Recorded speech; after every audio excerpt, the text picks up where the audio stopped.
Hello दोस्तों, आज हम पढ़ने वाले हैं ग्लाइकोलाइसिस, जो बायोकेमिस्ट्री का एक टॉपिक है, जो है ग्लाइकोलाइसिस, जो हमारे ग्लूकोज के मेटाबॉलिज्म में बहुत महत्वपूर्ण है। हम पहले समझते हैं ग्लाइकोलाइसिस होता क्या है। देखो, जैसे ये होती है ग्लाइकोलाइसिस। ओके, तो ग्लाइकोलाइसिस दो वर्ड्स को मिलकर बना है। तो वर्ड्स होते हैं glyco means glucose and lysis means break down. Okay, किसका ब्रेक डाउन होगा यहाँ पर?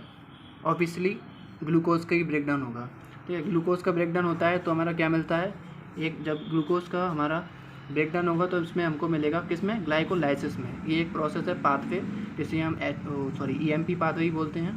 ठीक है, इसमें क्या होगा? ग्लूकोज टूटेगा, थ्री कंपाउंड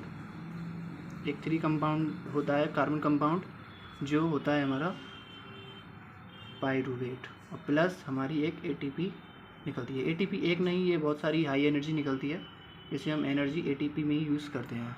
ओके, तो हम सीधे अब डायरेक्ट बिना टाइम वेस्ट किए इस तरह जो है हमारी ग्लाइकोलाइसिस प्रोसेस, जो बहुत इंपॉर्टेंट है, बहुत एग्जाम में पूछी जाती है।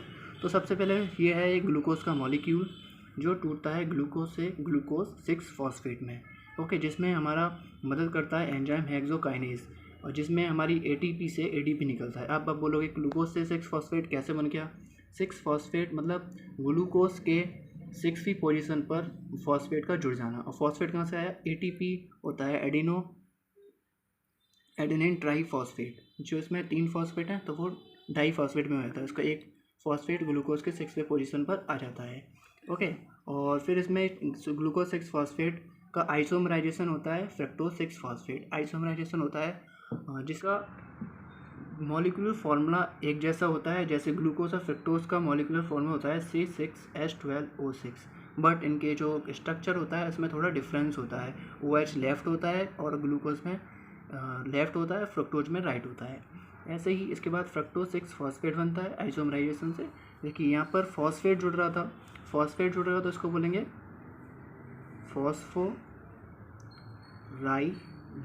फॉस्फोराइलेशन हो रहा है। इसमें फॉस्फेट ग्रुप जुड़ गया, इसमें आइसोमर हो रहा है, मतलब ग्लूकोज से फ्रक्टोज हो गया, तो यहाँ हो गई हमारी आइसोमराइजेशन। एंड देन इसमें फ्रक्टोज 6 फॉस्फेट चेंज होता है फ्रक्टोज 1,6 फॉस्फेट में।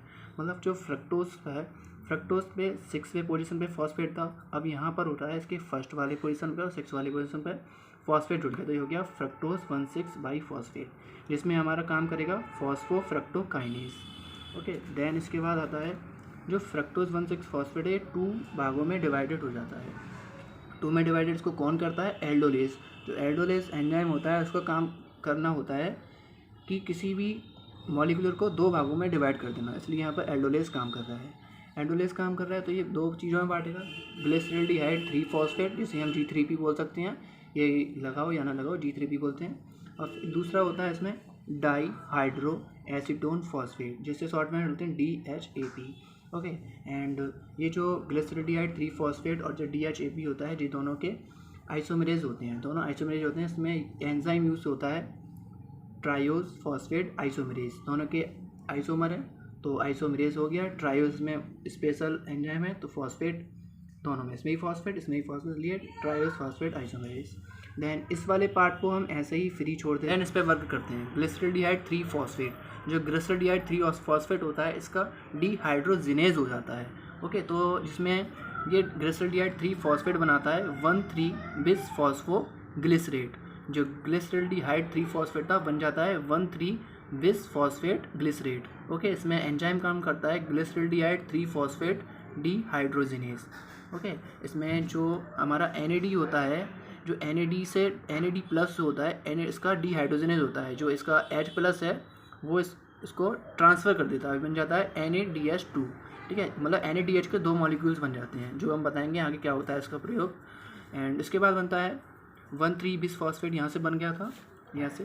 अब 1,3-बिस फॉस्फेट से बनता है 3 फॉस्फोग्लिसरेट, जिसमें क्या हुआ हमारा 1,3-बिस फॉस्फेट, जिसका जो फॉस्फेट ग्रुप था ग्लिसरेट पर पहली पोजीशन पर, वो हट जाता है, तो 3 फॉस्फोग्लिसरेट। इसमें एंजाइम काम करेगा फॉस्फोग्लिसरोकाइनेज, याद करने की जरूरत नहीं है।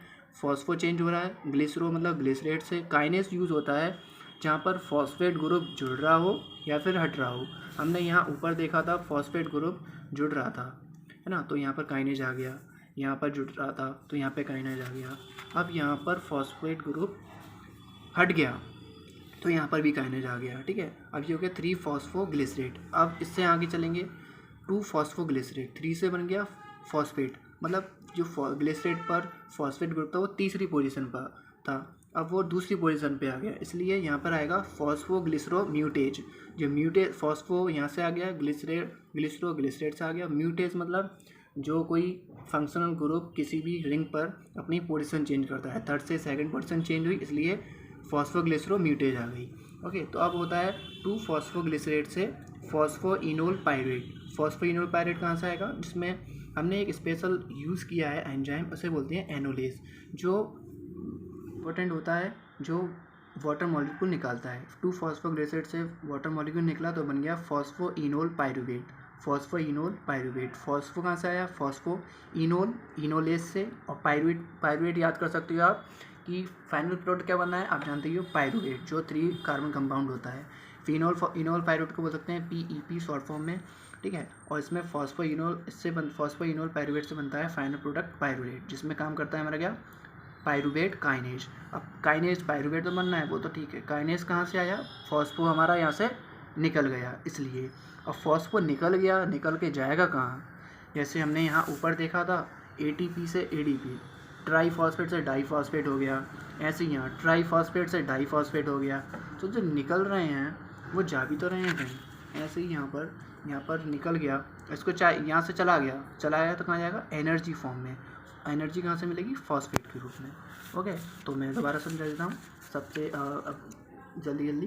जैसे ग्लूकोज है, ग्लूकोज से बना ग्लूकोज 6 फॉस्फेट, जिसमें हेक्सोकाइनेज यूज़ होता है, ATP से ADP बनता है, जिसमें होता है फॉस्फोराइलेशन। ग्लूकोज 6 फॉस्फेट से फ्रक्टोज 6 फॉस्फेट, जिसमें हमारा काम होता है एंजाइम फॉस्फोग्लूको आइसोमेरेज। ओके, इसमें कोई एनर्जी नहीं निकलती।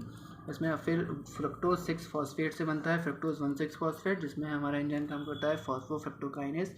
ATP से ADP बनता है, एक फॉस्फेट ग्रुप, एक फॉस्फेट हट जाता है, ठीक है। फिर आता है फ्रक्टोज 1,6 दिस फॉस्फेट 2 भागों में डिवाइड होता है, glyceraldehyde 3 phosphate and DHAP dihydroxy acetone phosphate, किसकी प्रेजेंस में, एल्डोलेज की प्रेजेंस में। और जो G3P होता है वो DHAP के आइसोमरेज होते हैं, जिसमें आइसोमर होता है हमारा, और इसमें एंजाइम होता है ट्रायोस फॉस्फेट आइसोमरेज, इसलिए फॉस्फेट है ट्रायोस फॉस्फेट। एंड देन इसको ऐसे ही फ्री छोड़ देते हैं। इसमें आता है ग्लिसरल्डिहाइड 3 फॉस्फेट G3P, एंड जो हमारा चेंज होता है ग्लिसरल्डिहाइड 3 फॉस्फेट बनता है 1,3 बिस फॉस्फोग्लिसरेट, किसकी प्रेजेंस में, ग्लिसरल्डिहाइड 3 फॉस्फेट डिहाइड्रोजनेज में, ठीक है। इसमें एक हाई एनर्जी कंपाउंड निकलता है NAD+ हो जाता है NAD2H NADH2। ओके, जो 1,3 बिस फॉस्फोग्लिसरेट 1,3 बिस फॉस्फोग्लिसरेट जो होता है वो इससे बनता है 3 फॉस्फोग्लिसरेट से, किसकी प्रेजेंस में, फॉस्फोग्लिसरोकाइनेज। काइनेज लिए फॉस्फो हमारा यहाँ से पोजीशन से हट गया, इसलिए ये हट गया तो कहाँ आ जाएगा, एनर्जी फॉर्म में। एनर्जी फॉर्म ADP से ATP, ठीक है। ATP हाई मॉलिक्यूल होता है, ADP से भी एनर्जी मिल सकती है, लेकिन ATP बहुत इंपॉर्टेंट है इसलिए मिलती है। एंड फॉस्फोग्लिसरोम्यूटेज, ये म्यूटेज किस लिए हुआ, क्योंकि यहाँ पे 3 फॉस्फोग्लिसरेट से 2 फॉस्फेट, यहाँ पोजीशन चेंज हो गई। फॉस्फोग्लिसरेट से फॉस्फोइनोल पायरुवेट, क्योंकि यहाँ पे इनोलेज यूज़ हुआ इसलिए यहाँ पे इनोल आ गया, पायरुवेट, फाइनल प्रोडक्ट पायरुवेट बनता है, पायरुवेट काइनेज मतलब यहाँ से हमारा फॉस्फेट ग्रुप हट गया ये वाला। ओके, तो ये जो भी हमारी पूरी प्रोसेस होती है ग्लाइकोलाइसिस, ये जो हमारी जो ग्लाइकोलाइसिस प्रोसेस होती है, ये होती है हमारी सेल के कौन से भाग में, साइटोप्लाज्मिक में, या फिर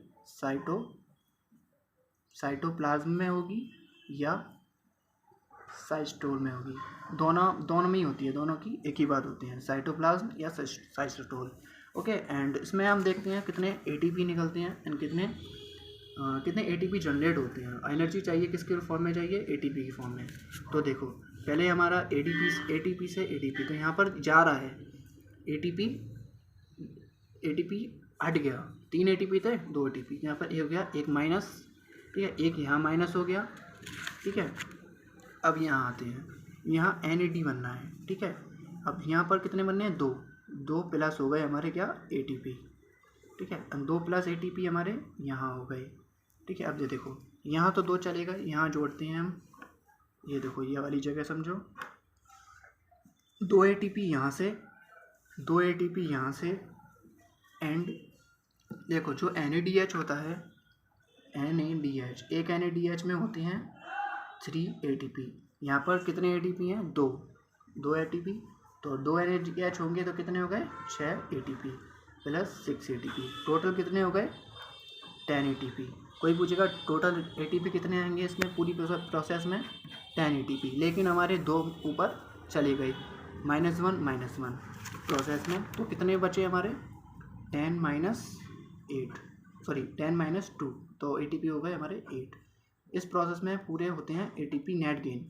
जो टोटल गेन हुआ, जो टोटल गेन होता है ATP का, टोटल गेन ATP वो कितना हो गया, 10, ठीक है। 2 चले गए तो कोई पूछे नेट गेन कितना होगा, नेट गेन हो गया इसमें 8 ATP, ठीक है। Okay, thank you.